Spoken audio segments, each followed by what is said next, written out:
What if I told you the biggest winners of Britain's housing market crash won't be in London, won't be in Manchester, but in quiet, overlooked towns no one talks about? Towns where homes cost less than a new car. Where investors are quietly buying while everyone else panics. In this video, we're diving deep into the new geography of value, how the 2026 housing reforms, taxes, and migration are rewriting the property map of Britain and Europe. Stay to the end, because the town sitting at number 1 on our list has prices so low, you'd swear it's a typo. Let's start where the story gets interesting, the hidden cheap towns of Britain. While most of the south groans under unaffordable mortgages, the north and Scotland are quietly holding on to something the rest of the country forgot value.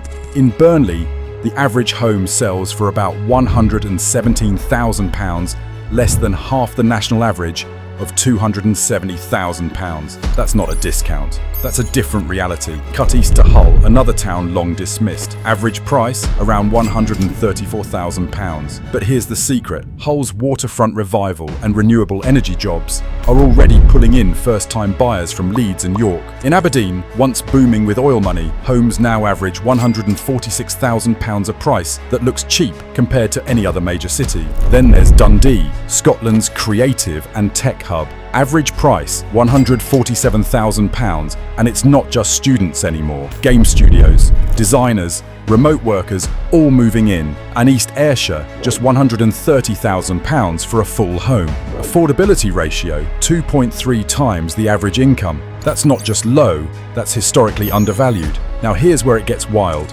These cheap towns are actually rising faster than the rest of the UK in percentage growth. That's right, percentage-wise. These towns are beating London.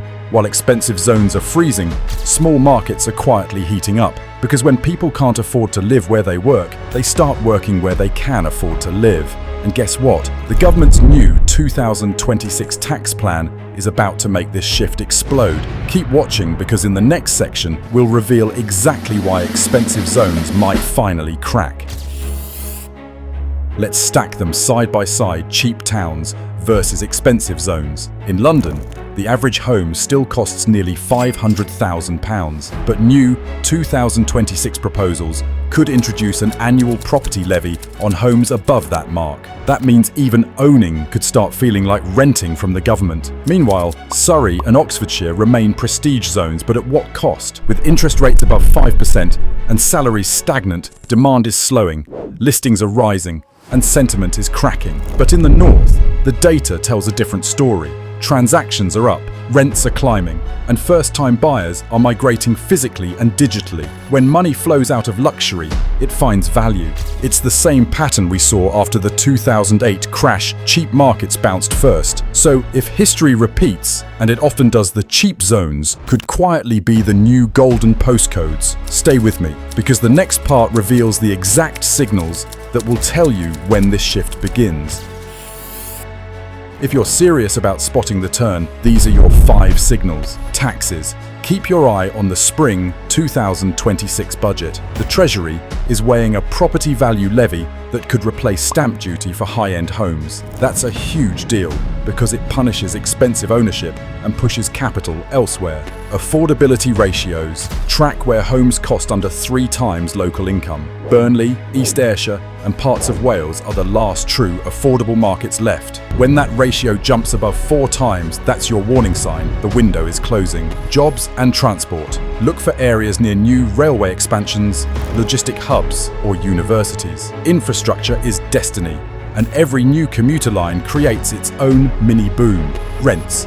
Rents are rising 5.5% annually nationwide, but in cheap regions, yields are up to double that. That's why cash flow investors are piling in now, not later. Migration. This one's the wild card. With remote work here to stay, thousands of families are leaving cities for coasts and countryside. Scarborough, Bangor, Inverness. They're quietly becoming the new commuter towns of the 2020s. And in just a moment, I'll tell you where this shift starts first and why missing it could mean missing the next property boom entirely. Here's the secret: housing booms rarely begin where they ended. They start where no one's looking.